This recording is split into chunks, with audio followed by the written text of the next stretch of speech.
Benar saudaraku, Tuhan begitu baik untuk setiap saudara dan saya. Selamat bertemu saudaraku, salam jumpa kembali. Masih di dalam bulan katekese keluarga. Kali ini kita akan mengusung sebuah tema yang begitu luar biasa. Bagaimana sebuah tanggung jawab untuk bekerja.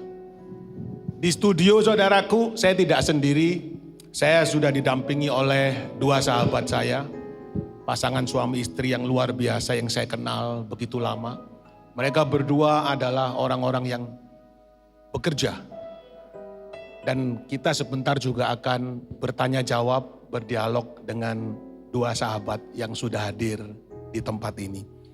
Langsung saja saudara, saya menyapa mereka. Shalom Bro Ronald. Shalom Om Ten. Selamat pagi, apa kabar? Luar biasa. Luar biasa. Sislia, apa kabar? Puji Tuhan. Ya, sehat-sehat semua ya. Amin. Baik, saya tahu bahwa Anda berdua adalah pasangan suami istri yang bekerja. Anda mempunyai sebuah perusahaan yang luar biasa. Kira-kira ada satu pertanyaan di dalam setiap benak umat yang mungkin menyaksikan acara kita. Mengapa sih kita sebagai umat Katolik ini kok harus bekerja? Mungkin Bro Ronald dulu bisa terangkan kepada kita. Baik Om Ten. Kalau kita mundur zaman saya kecil dulu, kata mami saya itu begini. Kalau kamu sudah lulus, pokoknya orang laki itu udah lulus sekolah, kuliah, kerja harus bekerja. Gitu. Kalau dulu. Akibatnya saya turutin kan bekerja.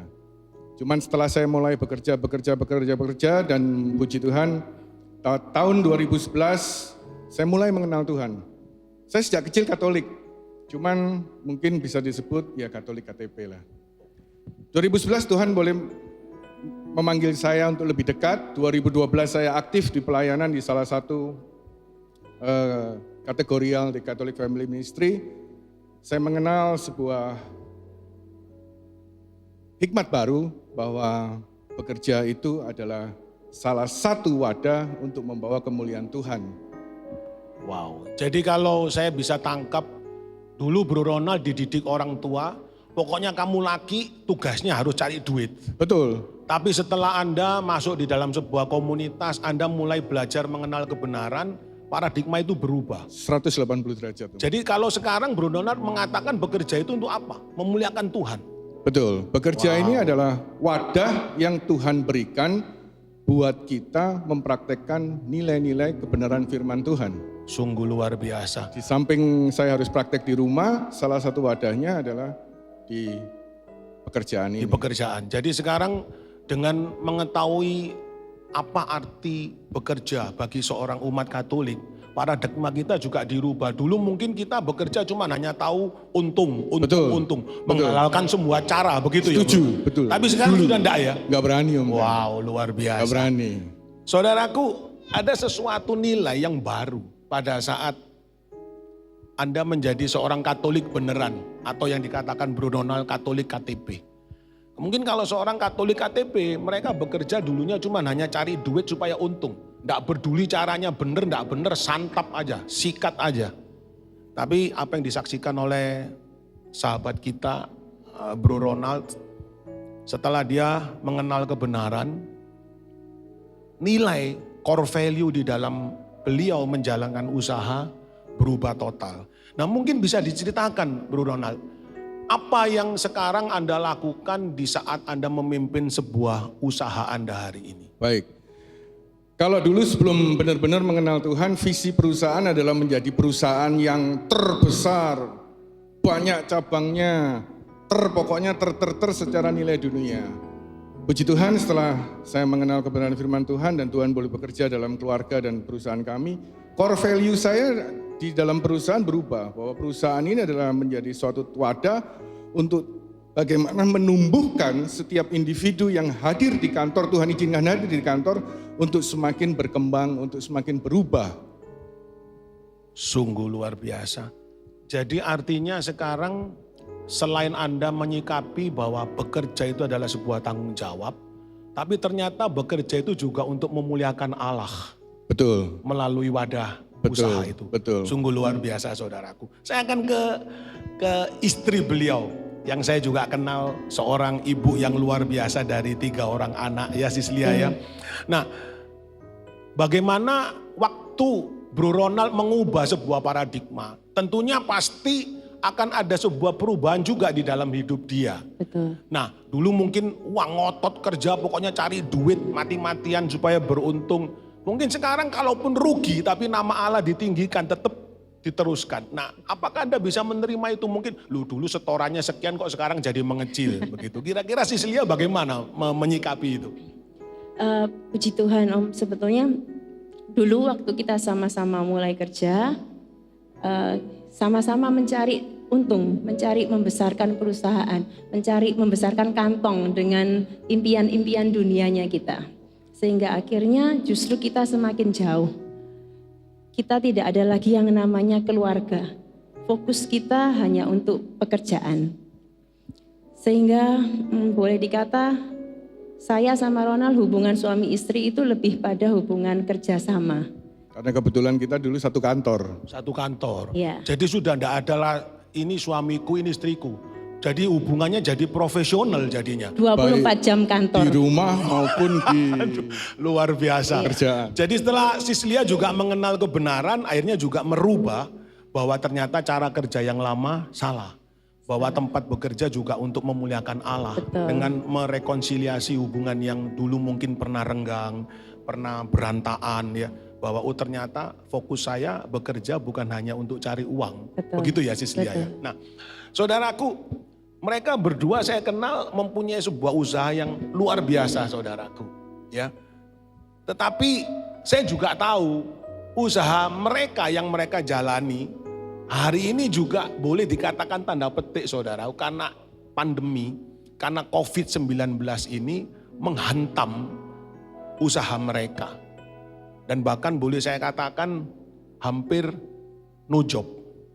Hampir incomeless. Tidak ada income lagi. Karena perusahaan mereka bergerak di dalam dunia event. Di dalam dunia acara. Ya, saya tahu perusahaan ini dengan baik. Nah, yang saya mau tanyakan ke Bro Ronald selanjutnya. Dengan COVID-19 ini, dengan efek dari pandemi yang menghantam seluruh dunia usaha, termasuk perusahaan Bro Ronald. Apakah ada penyesalan atau apakah ada pertanyaan kepada Tuhan? Tuhan, mengapa kok ini menimpa saya padahal saya ini sudah mati-matian ikut Tuhan. Saya merubah paradigma usaha saya. Dulu saya cuma hanya mencari untung, tapi sekarang saya memuliakan namamu. Tapi ini juga menghantam perusahaan saya. Kira-kira Bro Ronald menyikapi situasi ini bagaimana? Begini Om Ten, di 2012 saat saya saya pernah mengikuti Men's Camp Pria Sejati di 2012 bulan Mei. Sejak saat itu saya berjanji saya menjadi orang yang gak mau mencobai Tuhan. Di 2012 bulan Mei saya berjanji taat sama perintah Tuhan. Maka semua hal-hal yang gak baik di dalam perusahaan itu, contoh, kita dulu alirannya Spanyol, separuh nyolong maksudnya. Separuh mencuri. Separuh mencuri kan begitu. Ya. Apa yang bisa kita colong-colong sedikit kita curi-curi lah. Biasa di dalam bisnis kalau nggak begitu cuannya nggak banyak. Ada untung, nggak ada untung katanya. Okay. Nah, di bulan Mei saya janji sama Tuhan, saya katakan Tuhan, saya mau hidup lurus. Yang Spanyol-Spanyol saya hilangkan semua. Saya dikasih kesempatan melayani Tuhan dan mengenal Tuhan luar biasa melalui pelayanan dari bulan Mei sampai bulan Desember.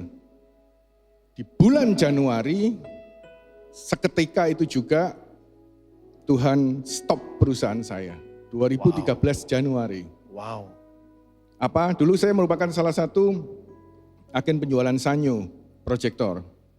Proyektor ya. Proyektor Sanyo. Kita menguasai market Indonesia, boleh Ya. dikatakan. Tiba-tiba Sanyo harus, salah satu indikasinya adalah Tuhan boleh berkarya, Sanyo harus dibeli Panasonic. Oke. Sehingga yang tadinya kita bisa bermain tunggal, sekarang saya harus kembali menjual salah satu brand itu yang distributornya sudah ada 4. Oh. Nah, nggak hanya itu aja, sedikit demi sedikit divisi-divisi saya yang sudah jalan dihabisin sama Tuhan. Kita punya total karyawan hampir 180 orang, saat itu dihabisin terus, ada yang resign sampai kurang lebih di bawah 100. Jadi waktu Bro Ronald sebelum mengenal Tuhan melalui sebuah perubahan paradigma, fine-fine aja. Fine-fine aja, Tapi pada secara saat dunia ekonomi, fine-fine Oke, aja. tapi pada saat kemudian Bro Ronald malah Mulai ngomong, berjanji ke Tuhan, aku mau narik diri, Yes. aku mau memuliakan namamu, ternyata sama malah Tuhan, numplek. secara dunia pekerjaan saya, Januari 2013 sudah dibuat habis duluan. Wow. Di saat itulah saya sebenarnya momen itu adalah berontak. Tuhan, saya ndak ikut kamu dulu, saya nggak usah kerja. Saya ikut kamu dulu, saya hancur sekarang. Nggak salah tak ini Tuhan. Ada pertanyaan itu Oh ya? jelas, dan itu di dalam pikiran saya iblis terus berkata begitu. Salah kamu. Saya dulu mulai waktu kenal Tuhan saya belajar kitab suci ya. Pada saat Ayub saya tutup memangnya. Tidak bisa nerima Nggak itu bisa ya. nerima. Saya Jangan tutup. jadikan saya seperti Ayub. Stop dulu belajarnya Tuhan. Nah, dan itu nggak hanya berlaku 1 bulan 2 bulan Om Dan.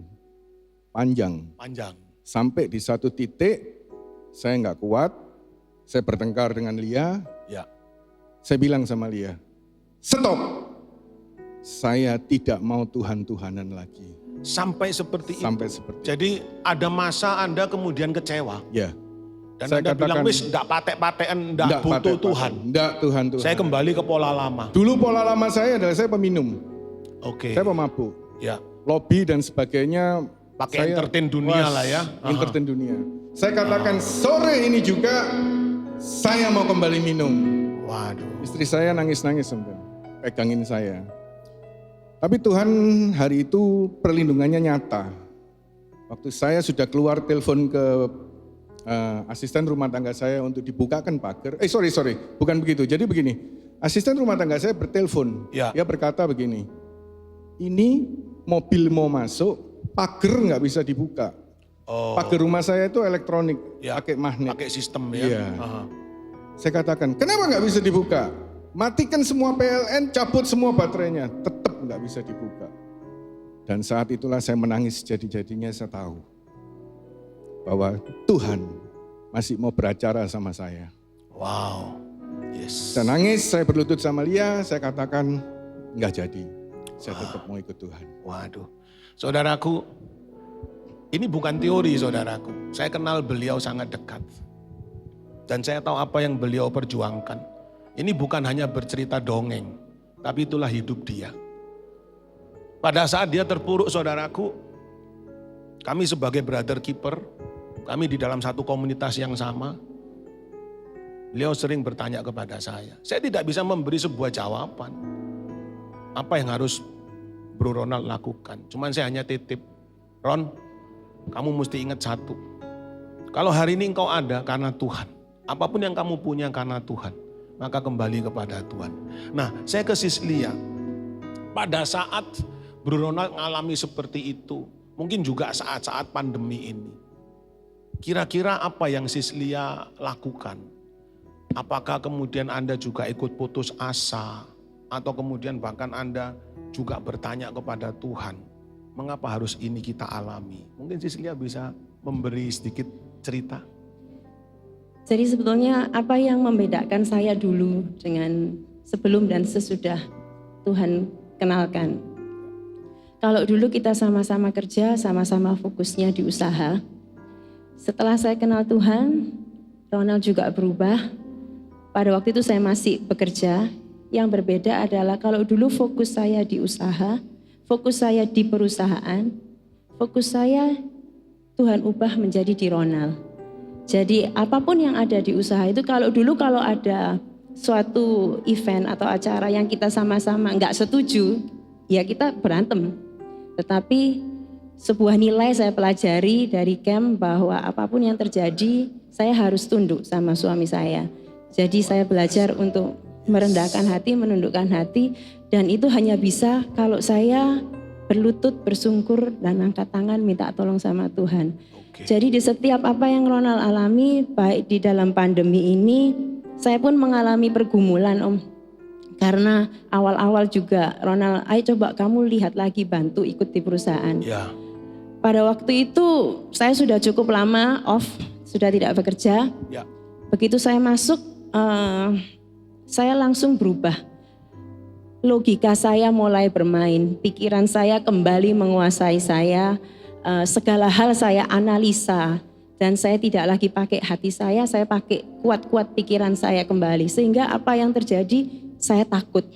Oke. Saya khawatir. Oke. Bagaimana penghujung pandemi ini? Ya. Bagaimana dengan teman-teman keluarga kami di kantor? Nasibnya bagaimana? Ya. Itu semua membuat saya khawatir dan takut dan menangis. Tidak, pelan-pelan doa syukur saya itu semakin Mulai tipis.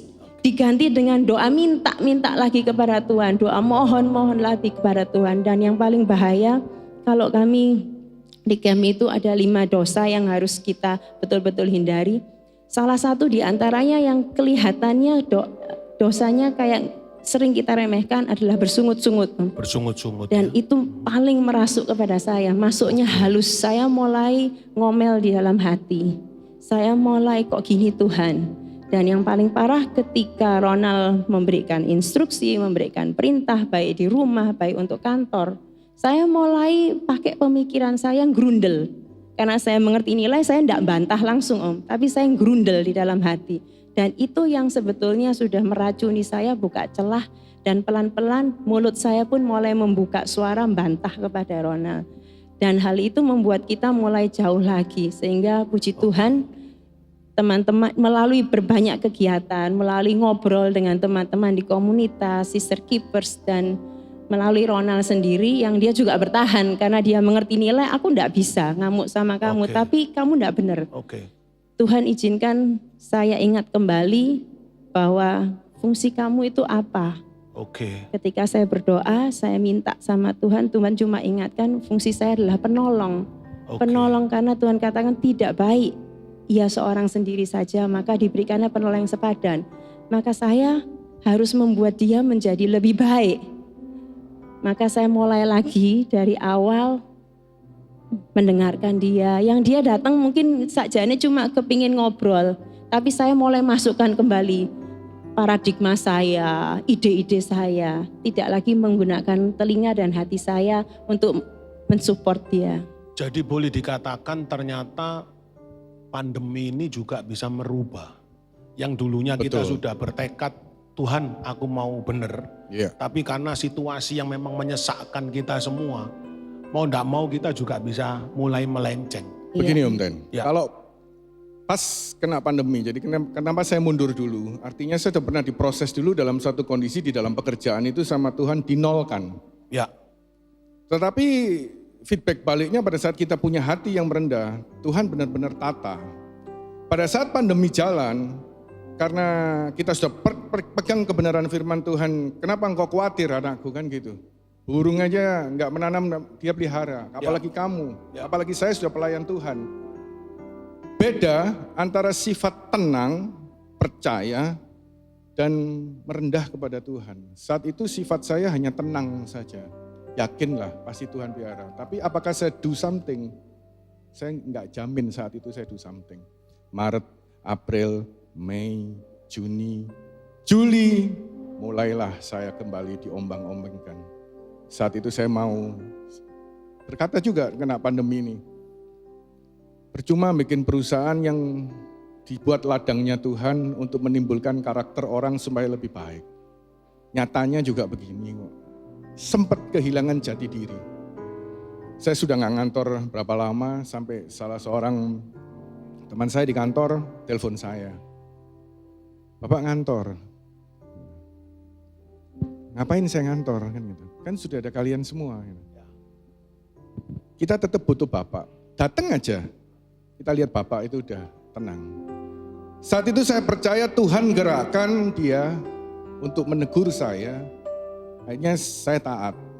Karena salah satu syarat ikut Tuhan kan taat. Saya belajar dari Yesus kan taat. Waktu saya ngantor, disitulah Tuhan mulai berbicara banyak. Mulai melihat anak-anak bagaimana di kantor berubah. Dan luar biasanya melalui pandemi ini, kita benar-benar mengenal apa itu revolusi industri 4.0. Wow. Disitulah tetap bahwa saya percaya firman bahwa Tuhan turut bekerja dalam segala hal. Yes. Mendatangkan kebaikan bagi mereka yang percaya. Jadi dengan adanya pandemi ini yang mungkin sempat menggoyangkan iman Bro Ronald sama Sislia ya, bahwa kapan ini berakhir. Kami begitu sesak. Tapi pada saat Anda memutuskan bahwa enggak Tuhan, aku tetap percaya. Ternyata Tuhan beri hikmat yang baru. Betul. Ya, yang menjadikan sekarang Anda merubah Betul. perusahaan yang dulunya main ya seperti itu, sekarang malah naik kelas dengan industri 4.0 ya. Ya. Dan Anda kemudian mengubah, membuat sebuah terobosan-terobosan baru. Betul. Untuk mencapai sebuah core value Betul. yang luar biasa. Betul. Wow. Saudaraku, dimanapun saudara berada, tetap ingat saudaraku, bahwa Tuhan tidak pernah tinggalkan sedetik pun hidup saudara dan saya. Apa yang disaksikan oleh dua sahabat kita. Pandemi boleh menghantam setiap kita saudara. Mungkin boleh menghancurkan setiap kita. Tapi pada saat saudara dan saya mengambil sebuah keputusan untuk tetap setia kepada Tuhan, kepada gereja. Anda boleh saksikan sendiri. Ternyata Tuhan memberi hikmat yang luar biasa saudaraku. Tuhan memberi sebuah jalan keluar yang mungkin tidak pernah Bro Ronald dan Sislia pikirkan sebelumnya. Dan akhirnya mereka tetap bisa berkarya, mereka tetap bisa tetap berusaha, dan tetap bisa memuliakan di dalam usahanya. Mungkin sebagai penutup Bro Ronald, dengan usaha baru yang Tuhan berikan hikmat kepada Bro Ronald dan Sislia, kira-kira harapan apa dan mungkin bisa pesan kepada teman-teman lain melalui komisi keluarga dimanapun mereka berada. Apa yang harus kita lakukan sebagai umat Katolik yang tetap harus bertanggung jawab untuk bekerja. Silakan Bro. Bukan kebetulan bahwa tema hari ini adalah tanggung jawab dalam bekerja, keluarga yang bertanggung jawab. Saya nggak pernah buat objektif setiap tahun, cuman tahun untuk 2001, Tuhan kayak manggil saya, kamu buat sendiri sekarang, jangan suruh teman-temanmu buat sendiri. Di tengah saya berngobrol sama Lia, mulai Senin, Selasa, Rabu, sampai malam, sampai pagi.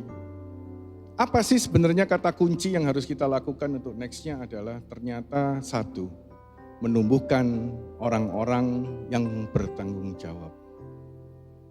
Jadi komitmen saya, sharing saya buat para teman-teman semua adalah ayo kita jadi individu yang bertanggung jawab atas diri kita sendiri, bertanggung jawab atas keluarga kita, bertanggung jawab atas ladang pekerjaan yang boleh Tuhan sediakan agar nama Tuhan boleh dimuliakan melalui semua tindakan. Wow, sungguh luar biasa saudaraku. Saudara lihat, ada sebuah komitmen yang dahsyat.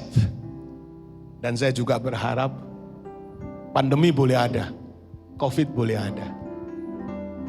Tapi semangat untuk memuliakan Tuhan. Jangan pernah tinggalkan hidup kita semua.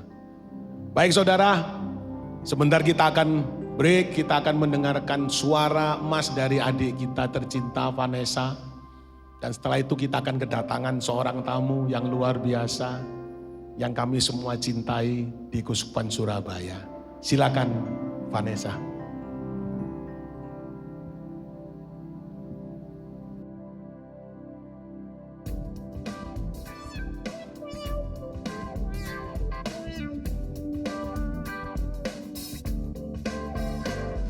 Sucikan hatiku,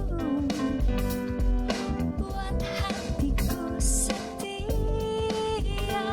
agar hidupku memuliakanmu.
sucikan hatiku, sucikan hatiku, buat hatiku setia, biar kebenaranmu terus bercahaya, sucikan hatiku. Oleh darahmu, oh Tuhan, ku disucikan dan dibenarkan. Hanya ada satu jalan saat ku datang padamu Tuhan. Sucikan hatiku, sucikan hatiku, sucikan hatiku.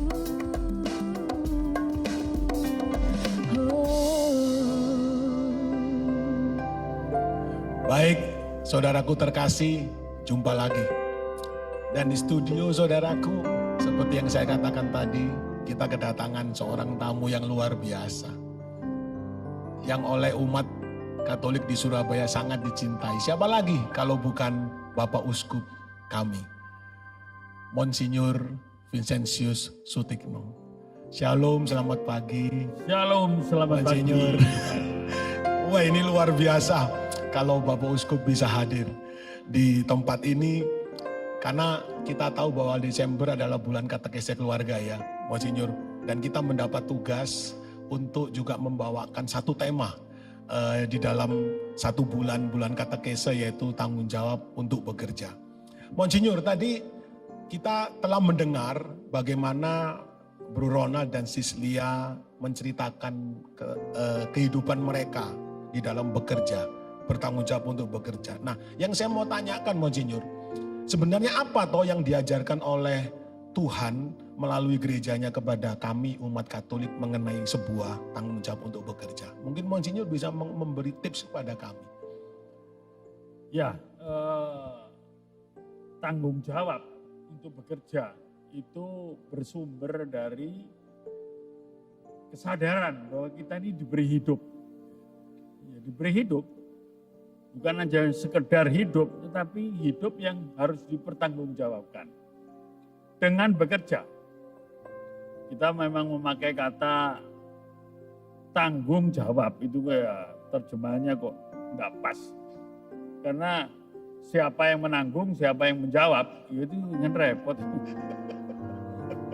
Tapi kalau kita kembali ke kata yang aslinya itu responsibility.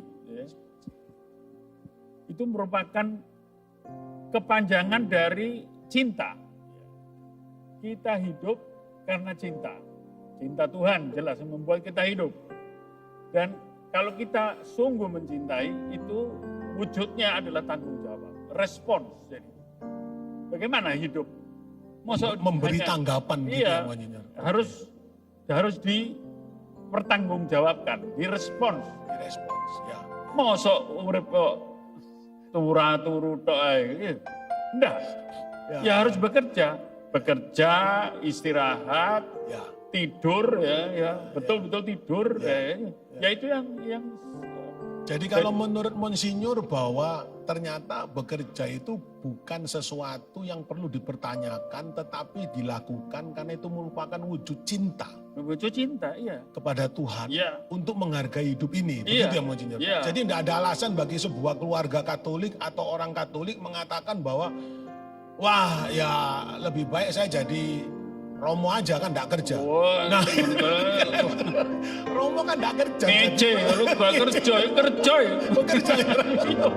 Nah, Ini pandangan yang berat sebelah. Nah, Romo ya bagian doa. loh, makanya kan ada yang dikatakan seperti itu Nah, Monsinyur. persoalannya sering kali Aha. doa dan kerja itu dipertentangkan. Dipisahkan, Iya. betul. Nah seharusnya bagaimana Monsinyur? Itu menyatu. Kadang-kadang doa ya kadang kerja itu menjadi satu. Tidak bisa dipertentangkan. Ya, Kitab Kejadian mengatakan toh, ya, itu mengenai bagaimana kita hidup itu diberi Tuhan mencipta itu. ya, Kamu kerja, penuhilah, ya, berlipat gandalah, ya. betul. Iya, berlipat gandalah. Ya. supaya penuhilah bumi, kuasai bumi kuasai. ini. Ya. Dengan peluh, ya, dengan keringat dan air mata kalau perlu. Ya. Jadi berarti tidak bisa kita omong bahwa kaum awam itu kaum pekerja, kaum biarawan, kaum pendoa. Tidak bisa ya. Nah, Monsinyur, itu ya. kurang ajar ya. Maka saudaraku sekali lagi ingat kata-kata Bapak Uskup ya. Jangan dikira saya tidak bekerja loh, ya bekerja.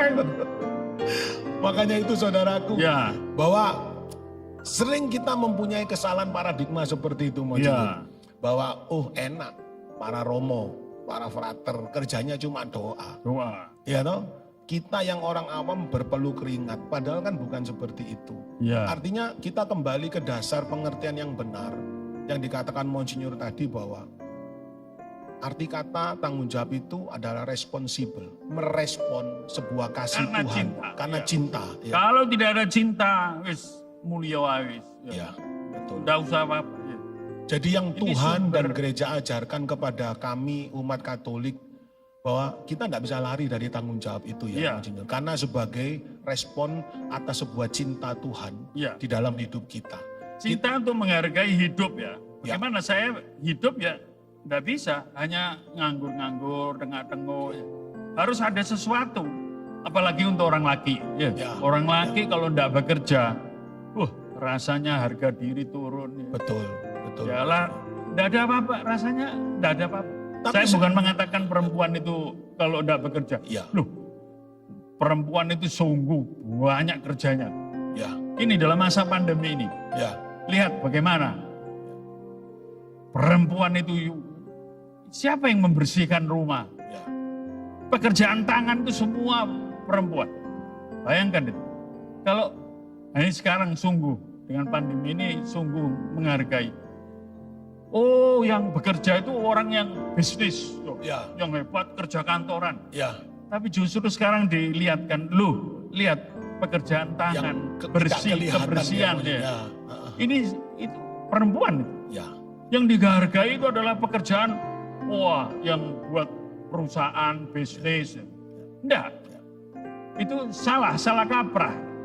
Pekerjaan adalah suatu wujud tanggung jawab. Bagaimana saya karena mencintai, saya buat sesuatu Ya. untuk kesejahteraan. Paling Ya. tidak kesejahteraan fisik, ya, saya cukupi keluarga. Sebagai bapak keluarga, ya, ya berusaha apapun juga. ya, Nah, seringkali ya ini yang parah yaitu dalam bisnis. Ya. Seringkali hanya dilihat pekerjaan itu karena bisnis. ya, Busy ya, Busy. sibuk terus ya. ya, betul. Nah, itu bukan salah satu pekerjaan. Ya. Itu Ya. bukan pekerjaan Semuanya semua ya, ini. itu salah satu Salah satu pekerjaan. saja, iya. Jadi artinya Monsinyur boleh katakan bahwa siapapun yang mengambil bagian terkecil dalam Ya. hidup ini sebagai respon atau sebagai tanggung jawab atas cinta Tuhan. Jadi tadi Monsinyur memberi perumpamaan atau analogi seorang istri, seorang ibu di rumah dia mengasuh anak-anak. Seringkali ibu rumah tangga bilang, Bu, ibu guru ya? Enggak, saya ini ibu rumah tangga biasa saja. Langsung diremehkan Iya, ya Monsinyur. banyak itu sebenarnya. Kalau betul-betul kita harus menghargai, betul pekerjaan yang kecil-kecil itu yang justru Ya, sangat menunjukkan bahwa ini adalah keluar dari rasa cinta seorang perempuan sebagai ibu. ya, Nah, kalau bisnis itu seringkali salah kaprahnya karena dipicu oleh sukses. Ya. Sukses untuk menang. betul, Wah. betul Monsinyur. Dan untuk mau menjamin hidup ini sudah akan untuk 7 turunan atau bagaimana. Jadi celengannya Masa nggak enggak habis. ingat itu kalau soal kebutuhan hidup. Betul, Tuhan Yesus dalam Matius bab 6 mengatakan, betul. Tuhan sudah ya mencukupkan. jangan khawatir akan Iya, hidupmu. betul. Waduh, loh, Betul. Tuhan Yesus tidak berkata, jangan sekali-kali khawatir. Enggak, jangan khawatir. Khawatir. Burung pipit aja tidak menabur dan menuai. Ya, Dia dipelihara. dapat dipelihara. Betul. Bunga bakung saja Ya. tidak repot-repot. Tapi pakaiannya Salomo aja kalah. Kalah Kalau indah. dibilang. Nah itu. Maka itu jangan khawatir. Jangan terlalu kalau saya. Jangan Ya. terlalu, waduh bagaimana Pak? Sekarang dengan pandemi ini. Ayo. Ya, Yang penting apa? Kita bisa makan, ya, Betul. bisa minum, Betul. dan sehat. Sehat. Betul, Monsinyur. Mungkin sebelum pandemi itu, aduh, wah, ya ini hidup yang tidak teratur. Wah, makan, wisata itu sekarang macam-macam. Tapi ada wisata yang paling berbahaya itu wisata kuliner. Itu aduh, termasuk saya. Ya. Tapi sudah Itu kan berobat ya Monsinyur. wisata geragas, Wisata geragas. nyobai apa saja ya. Ya, betul. Bukan hanya babi, memang babi itu yang paling enak. Itu. Tapi terenggiling paling disikat. Terenggiling disikat. Nah, itu kan enggak benar. Iya. Nah, jangan terlalu. Ya. Kamu sekarang dengan pandemi ini akan Ya. tahu ke ya basic needs-nya manusia itu Ya, betul. sebenarnya. Maka pesan saya, Ya. ya pertama ini latihan apa kita dipojokkan atau disudutkan untuk hidup sederhana. Betul. Ayo, Ya. sekarang ini pariwisata sudah hancur. Ya. Hancur, betul. Sekarang ayo ya. Saya pesan kepada mereka yang saya berkati perkawinannya, jangan menunda-nunda kehamilan. Ya. Ayo kon, dulu tuh enggak. Menunda. Hamil, enggak mau punya anak dulu. Mau Ya. mengumpulkan uang dulu. Ya. Untuk keliling dunia. Edan, gendeng. Bagaimana? Hanya untuk keliling. Ya. Seindah apa tuh dunia itu? Seindah Betul. apa? Ya. Dan indahnya apa? Sudah melihat begini, Menara sudah. Eiffel di Paris, sudah hilang. Untuk apa? Betul. Nah itu yang hidup sederhana. Tahu mana yang butuh. Nah, pentingkan untuk hidup keluarga. Yes. Anak-anak juga harus dididik. Sekarang tahu bagaimana anak tidak akan menuntut. Tapi, oh ya, Bapak Ibu sekarang dalam kesulitan. Ya bagaimana? Ya tahu hidup sederhana secukupnya, sebisanya. Pendidikan ya tetap, ya itu. Baik saudaraku, jadi kembali Monsinyur mengingatkan kepada setiap saudara dan saya. Bahwa sekali lagi, kenapa kita harus tetap berkarya, bekerja. Karena itu sebagai respon atas cinta kasih Tuhan. Anda diberi hidup. Tuhan tidak menginginkan Anda hidup ya cuman begitu aja. Bahkan tadi Monsinyur menjelaskan bahwa kita harus berbuah. Melipat gandakan apa yang Tuhan Iya. telah titipkan di dalam Nah ini, saudara dan saya. saya tambahin ya. Di samping sederhana, tapi kalau berusaha kreatif. Ini kreatif. Seringkali orang mengatakan, oh saya untuk berusaha harus punya modal. Ya. Ya. Kapital. Kapital. Ya. Ingat, kalau kita kembali ke istilah aslinya, kapital itu adalah dari kaput bahasa Latin. Itu adalah Otak. kepala. Oke. Iya. Ya. Jadi inilah yang sebetulnya kalau modal utama itu, Ya. ya ini kepala otak. Iya. Kalau bisa pinjam duit, oh kredit toh. Itu kredit itu artinya kamu dipercaya. Percaya. Tapi jangan ngemplang. Nah itu Siap. kalau kamu bisa melipat gandakan Ya. dengan kaput, dengan kepalamu, Ya. ya, yang Oke. bukan hanya modal. Seringkali kapital itu duit. Duit. Betul. Nggak, jangan mengukur tadi Ronald Macam Lia lainnya, mengatakan, loh, ya bisnis memang harus ya bisa jatuh, bisa hancur, bisa bangkrut, bisa. Betul. Tapi ingat, kita masih diberi kemampuan otak untuk berpikir bagaimana. Nah, jangan nganggur, tengah-tengok aja. Ya. Saya uskup, ya saya juga mengalami bagaimana gereja kolekte, Jadi karena pandemi Apalagi kolektornya begini Monsinyur. apalagi umat Katolik ini, ya enggak medit. Nggak nggak. medit. Tapi umat Katolik kan enggak ada perpuluhan. Perpuluhan. Nggak, tapi ya praktis dari bulan Maret sampai sekarang ini Ya. kolekte enggak ada. Ya sedikit-sedikit lah ya. Ya. Ya. Nah, jadi ya bagaimana? Ya. Ya sabar Betul, itu, sabar. Tetap ya. Ternyata itu juga berpengaruh ya Loh, Monsinyur, berpengaruh. di dalam kehidupan gereja itu Iya. sendiri ya. Nah, bagaimana terus Monsinyur menyikapi situasi seperti itu? Ya sabar, tetap dalam rangka ini pandemi ini satu pesan saya. Count your blessings. Mantap, In life. mantap. Maksudnya bahasa Inggris segala. Gitu. Count your blessings in life. Mantap. Itu. Jadi katakanlah bersyukurlah itu loh. Bersyukur Jangan selalu, bersungut-sungut itu. Betul, betul, Bersungut-sungut itu akan menghabiskan energi. betul. Tidak membuat otak itu menjadi kreatif. Lalu Betul, mengeluh, betul. tak tapuk bisa ngomong. Ngomel terus saya. Iya. Cari kemungkinan. Yes. Kita diberi otak kok. Yes. Di kepala untuk bagaimana? Ya. Yes. Kalau kepepet-pet, ya sudah. Ya. Tuhan Yesus bersabda, bab Matius bab 6 ayat 6 itu seringkali saya Yes. pakai untuk menguatkan orang. Tuhan itu adalah penyelenggara ilahi. Tuh, dia sangat baik tadi itu siapa? Vanessa itu nyanyi Vanessa, ya. sungguh baik. Sungguh baik. Iya, nek baik ya opo. Ya, Tapi betul baik. Dia memberi kemampuan paling tidak ayo. ya. Kalau kamu kepepet, gak bisa makan, ya minta. Ya minta kepada Tuhan, ya mungkin Tuhan tidak akan jawab. Ya, tidak ada jawaban. Ya paling tidak ke pasturan sana. Iya. Minta tak kei. Ya, ya saya mengingatkan kepada pastor-pastor dalam masa pandemi ini supaya membuka kemungkinan ya, jangan mau dekem di pasturan aja. Atau diam begitu Iya. ya, Monsinyur ya. Ya. Ini malah Komisi Keluarga membuka Yes. telekonseling 24 jam. Betul. Silahkan menghubungi, mengeluh mungkin ya sudah ya. Ya.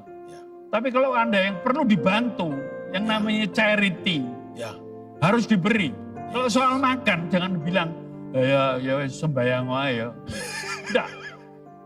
Enggak bisa makan, tak kasih. Kasih. Ya. Ya harus dikasih. Yes. Makanya seksi sosial harus Jalan ya. jalan. Ya. Di paroki-paroki jangan. Yes. Ada satu paroki yang saya lihat dalam laporan keuangan, loh, dalam pandemi begini, paroki itu bisa numpuk uang 2,4 miliar.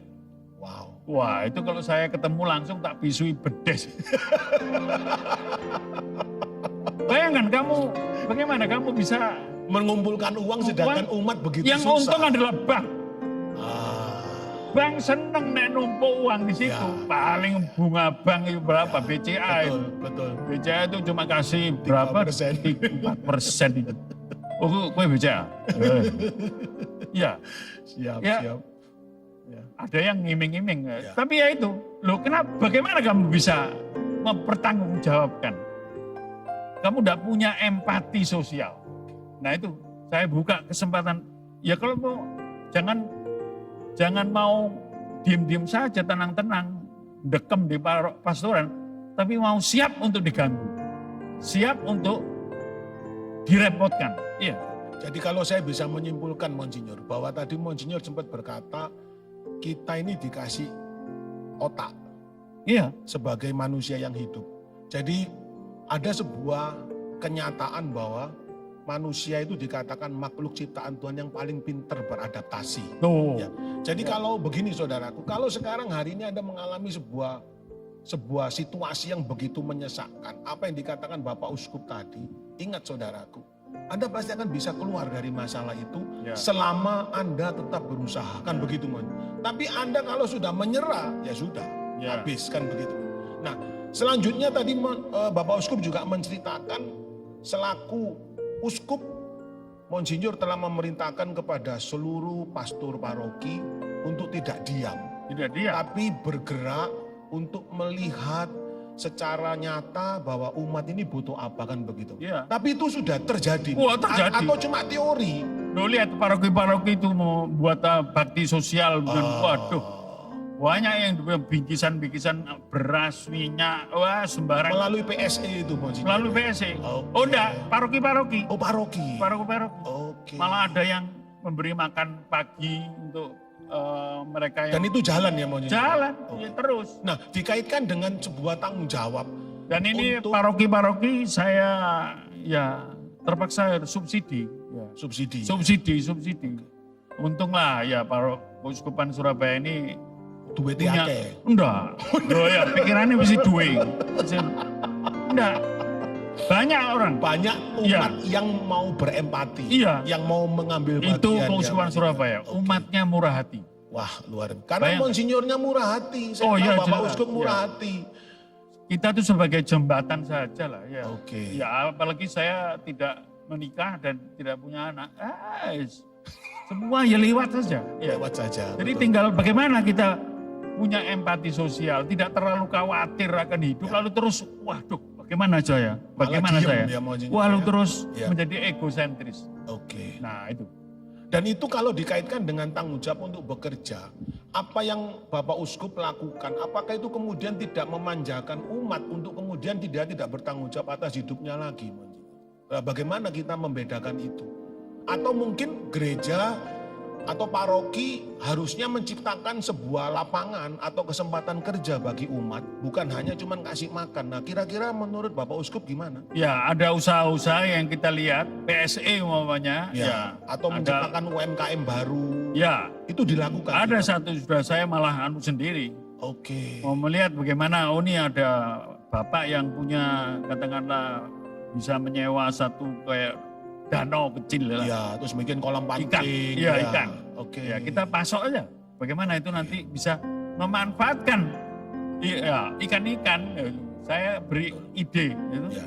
Ya ini ya paling tidak ya pikiran dicerahkan. Bagaimana kamu hanya cuma ngenteni tukang orang yang mancing? Enggak. Betul. Kebetulan juga ada orang yang bilang bagaimana ini nanti kita buat ya bagaimana ikan harus dijala ya. Betul. Lalu diambil Betul. kodok. Nah, ini Iya. kodok itu kan Itu namanya waduh. ikan gabus. Iya albumin Oh, itu. hauja. Waduh. Wah itu Iya. itu sekarang dijala lalu kodok itu kan enggak Nggak usah perlu dipelihara sudah. tidak usah dikasih makan, Makan sudah cari sendiri, sendiri ya, malah betul. predator dia makan ikan yang lain. Betul. Nah, Jadi kita bantu. nah di dalam itu seperti mungkin yang tadi dikatakan Bapak Uskup, kan ada banyak. Sekarang teman-teman juga main tanaman hidroponik. Ya. Itu kan sebenarnya dengan menanam itu kan gampang. Ya. Gampang bertumbuh, menghasilkan untuk makan sendiri dan bahkan juga bisa dijual. Nah, langkah konkret dari Kuskupan Surabaya sendiri, dan saya tahu kan bahwa di Kuskupan Surabaya ini Bapak Uskup kan banyak kelompok kategorial. Ya. Apakah itu pernah memang mereka disatukan untuk kemudian berbagi ilmu, kemudian saling menukar apa yang mereka punya untuk saling membantu begitu? Lah ini memang karena pandemi begini untuk soal Susah, komunikasi ya. ini sulit Agak ya. susah ya. Jadi kita menyapa lewat ya Zoom apa itu ya? ya agak Zoom susah ya, lewat online acara-acara ya. Zoom itu. Oke. Paling tidak romo-romo paling jadi tanggung jawab ya. Jangan sampai mundur malah panik, takut ketularan. Oh lah ya. Ya salah dewe kalau ketularan itu ya. Kena hati-hati.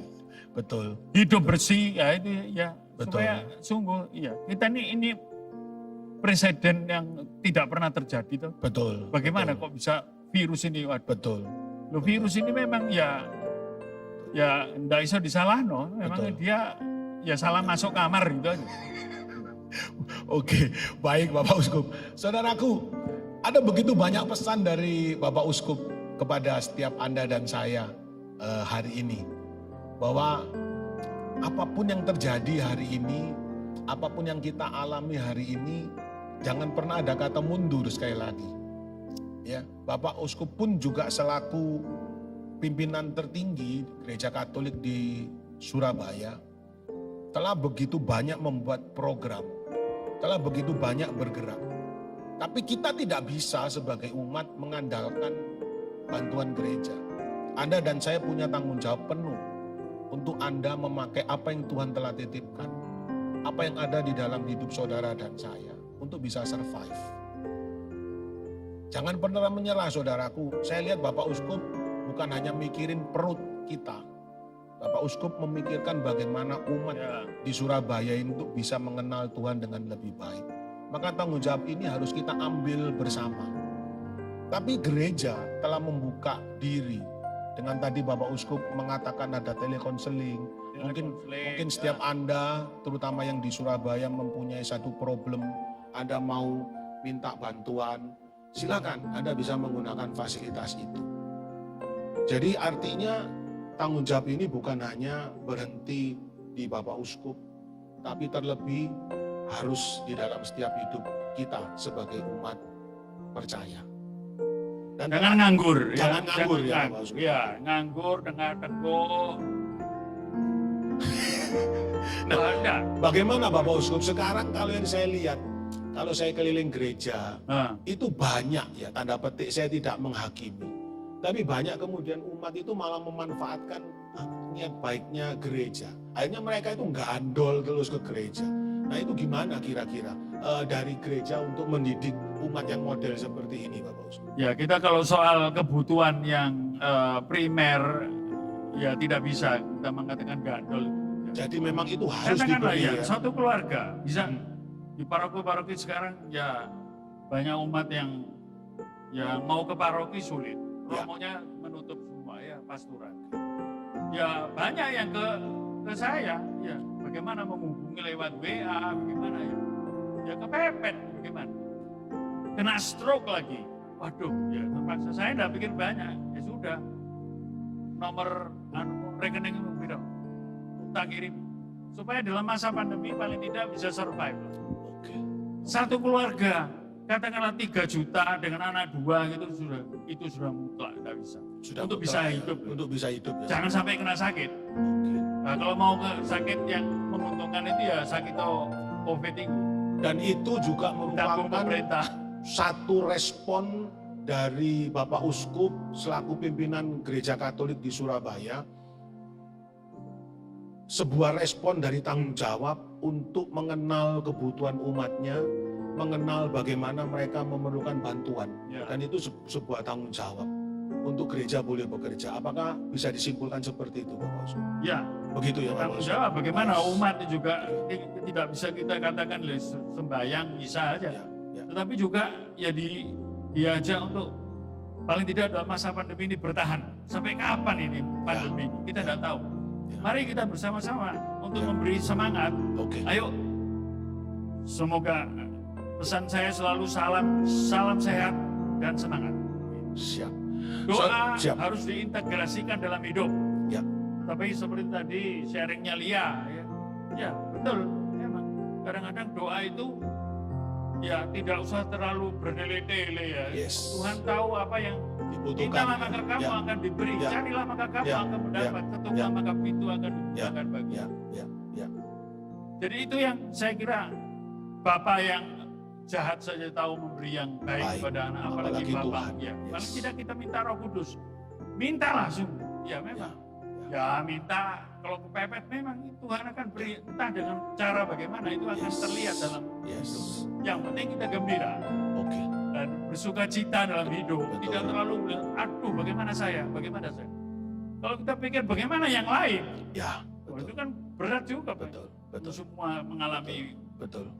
orang-orang kaya itu yang paling sekarang paling khawatir. Ya, Ya. ya, ya. Kepada mereka yang kaya dan beruang, sekarang baru merasa bahwa itu tidak Tidak bisa diandalkan. Iya. Ya, betul. Kalau sudah kena sakit satu kali, apalagi komorbid, Ya, habis loh. ya, betul. Mengerikan matinya Betul. kalau kena COVID. Betul, betul. Baik saudaraku, sebagai penghujung acara kita di hari ini, sangat jelas. Ya, saya COVID ini, saya pagi, saya minta Tuhan, saya mau bangun jam 4. Ya. Masak air, tak logoi, tolak angin, ben, mati lu. COVID. Ya beres. Beres ya. Ya, beres. Tapi tidak membuat begitu saya tengah-tengah aja. Betul, Enggak. betul. Ya yang perlu lungo-lungo. Ya, betul. Lihat-lihat Ya, bagaimana. seperti kita bertemu hari ini, Monsinyur ya. Jadi saudaraku, sebagai penghujung acara kita hari ini sangat jelas pesan Bapak Uskup. Ya, bahwa sekali lagi pandemi boleh ada.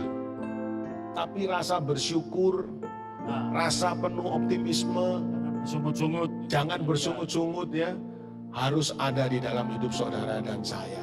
Ya.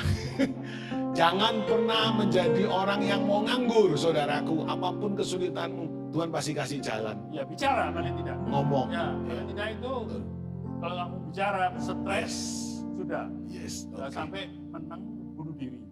Betul. Wah, Masih ada uskup yang luar biasa, saudara, dan saya percaya bahwa diberkatilah umat Katolik di Surabaya khususnya ya, yang mempunyai Bapak Uskup yang luar biasa seperti Monsinyur ya, saya ini sudah Vincentius. 67 loh, mendekati 70. Saya pikir masih 54 Sudah Monsinyur. semangat itu ya. Tak semir ini rambutnya. Selagi ini bukan soal ganteng. Oh, ganteng saya dari dulu. Tapi saya mau memberi semangat supaya orang kalau melihat saya Masih itu, muda semangat. orang kalau lihat rambut hitam itu kan seger. Daripada putih Putih seperti seperti ini. Ini Soto dah enak, saudara. Baik, saudaraku, kita sudah di ujung acara dan Monsinyur, saya dengan rendah hati untuk memohon kiranya Monsinyur boleh memberi pesan terakhir sekalian doa dan berkat bagi khususnya kami semua umat Katolik dimanapun kami berada yang mengikuti acara ini supaya kami tetap bertanggung jawab untuk tidak pernah menyerah, berkarya, selalu berusaha untuk mengatasi situasi sulit ini. Silakan, Monsinyur. pertama ya jangan khawatir. Ya, jangan khawatir karena kita percaya kita diberi hidup karena cinta Tuhan dan itu harus kita pertanggungjawabkan dengan bekerja, berusaha, yang kreatif dalam hidup. Jangan mudah mengeluh. Yang berikutnya adalah jangan takut. Karena takut itu adalah bukan orang beriman. Karena dia percaya sama ya semua kekuatan yang membuat dia ya menjadi kecil. Lihat Tuhan Yesus, Tuhan kebangkitan kita. Selalu menampakkan diri, selalu salamnya damai sejahtera bagimu, jangan takut. Nah, kalau kita sungguh berani berbuat, mengisi hidup kita, terutama di masa pandemi ini, untuk berusaha. Kalau perlu, ya kamu buat sesuatu yang bisa berarti bagi saya, ya karena pandemi ini, tapi juga berkali-kali juga sebelumnya. Tapi saya sekarang membersihkan toilet saya sendiri, saya buat supaya ada semangat. Bagaimana pagi hanya tengah-tengah saja? Enggak. Kalau perlu pekerjaan apa saja yang sederhana, tapi semua lakukan dengan cinta. Mantap. Karena itu yang akan membuat kita bertahan Merasa dalam hidup. masa pandemi. Ya, merasa hidup ya. Ya. Ya. Kalau tidak itu hanya menjadi suatu ungkapan, wah hebat, Ya. sukses, I survive this pandemic. Udah. Terus jalan. Biar nanti ada pandemi tahap second wave atau Ya. third wave atau fourth wave, terserah. Ya. Tetap lalu. Yang berikutnya, sekarang sungguh menghargai bagaimana kesatuan dengan keluarga, ya. Nah itu, Lia dan Ronald tadi cerita bagaimana. Yes. Sadar bahwa bukan sukses, perusahaan hebat, wah, perusahaan yang besar. Tidak. Ya. Lihat, dalam Ya. satu peristiwa ini saja bisa hancur. Yes. Tapi sedang lebih mau mengutamakan bagaimana kita ini keluarga. Iya. Ya. Itulah harta. Yang tak ternilai ya. Ya. Mantap. Apa Mantap. lagu Mutiara, keluarga Mutiara, Mantap. Cemara. Cemara. Ya, harta yang paling indah. Yes. Di mana keluarga. dia kamu akan suami istri akan mengalami damai. Tadi itu Ronald ya, Ya. kena sama Lia, punya damai. Untuk apa Betul. semua? Betul. Ya.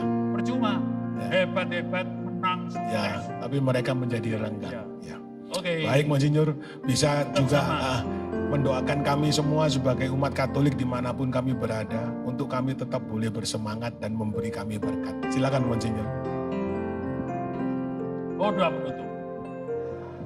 Bapak penuh kasih, kami bersyukur atas kesempatan pagi ini untuk bersama merenungkan bagaimana kami sungguh karena cinta kami harus bertanggung jawab atas hidup.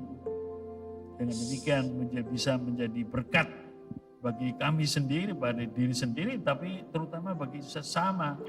Dan disitulah hidup itu akan sungguh berarti ya Tuhan. Amin. karena Engkau adalah Bapa yang sungguh akan membimbing kami kepada kepenuhan hidup, sehingga hidup kami bukan saja hidup yang asal jalan, tapi hidup yang berlimpah dalam Tuhan.